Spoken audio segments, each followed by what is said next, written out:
আমার উপদেশটা বুদ্ধিজীবী আমি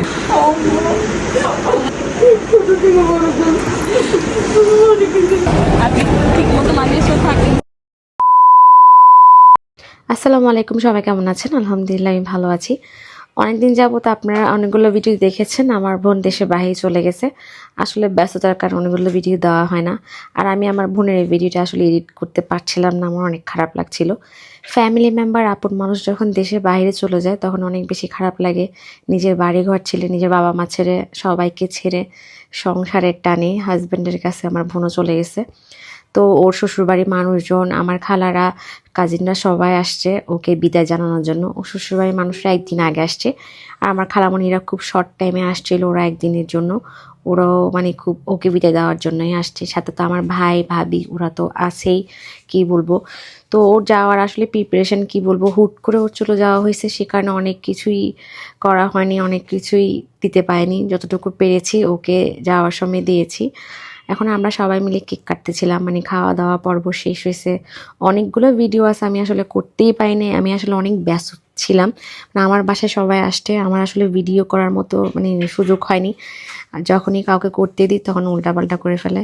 আর আমার বোন তখন সবার কাছ থেকে মানে বিদায় নিচ্ছে, আমার মানে ভাবি ভাইয়া সবার কাছ থেকে, আমার খালামণিদের কাছ থেকে। আমার মা খালারা কেউ এয়ারপোর্টে যায়নি, কারণ আমি ওদেরকে নিষেধ করছি তোমরা এয়ারপোর্টে যাবো না, কারণ তোমরা এয়ারপোর্টে গেলে দেখা যাবে ওখানে আরও বেশি কান্নাকাটি করবা, আরও বেশি খারাপ লাগবে তোমাদের। তাই বাসা থেকে সবাই ওকে মানে বিদায় দিয়ে দাও। কিছুই করার নেই, মেয়েদের বিয়ে হলে স্বামী যেখানে থাকে মেয়েদেরও সেখানে যাওয়া লাগে, এটাই নিয়তি। আর এটা হচ্ছে ওর শাশুড়ি। ওর শাশুড়ি কিন্তু অনেক ভালো, মানে ওর শ্বশুরবাড়ির মানুষজন খুবই ভালো। ওরা অনেক বেশি কি বলবো সামাজিক সামাজিকতা মেনটেন করে। ওরা সব কিছুতেই মিশমার সাথে আসে, মিশমার জন্য খবর নেয়, মিশমার খাওয়া দাওয়া সব কিছু।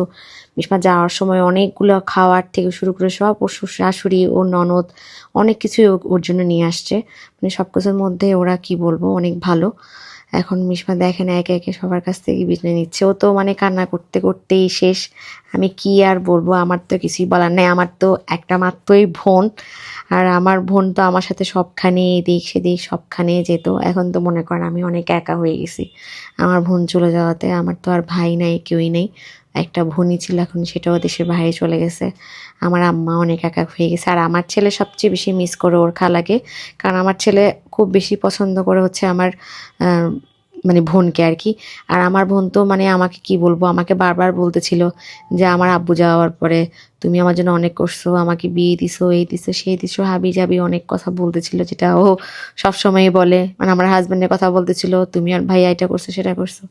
তো সবার কাছ থেকে ও বিদায় নিয়ে মানে যাচ্ছে। ও অনেক কান্নাকাটি করছো, আসলে 2-3 দিন ধরেই কান্নাকাটি করছি, কি বলবো। আবার ভাইরা ওকে অনেক বলতেছিল যে তুমি চিন্তা করিও না, আমাদের সাথে তোমার শীঘ্রই দেখা হবে। তা আমার বোনের জন্য আপনারা সবাই দোয়া করবেন। দেখেন অন্য ননদ ওকে কি পরিমাণে আদর করতেছে, যাওয়ার সময় ওকে ভাতও খাওয়াই দিছে।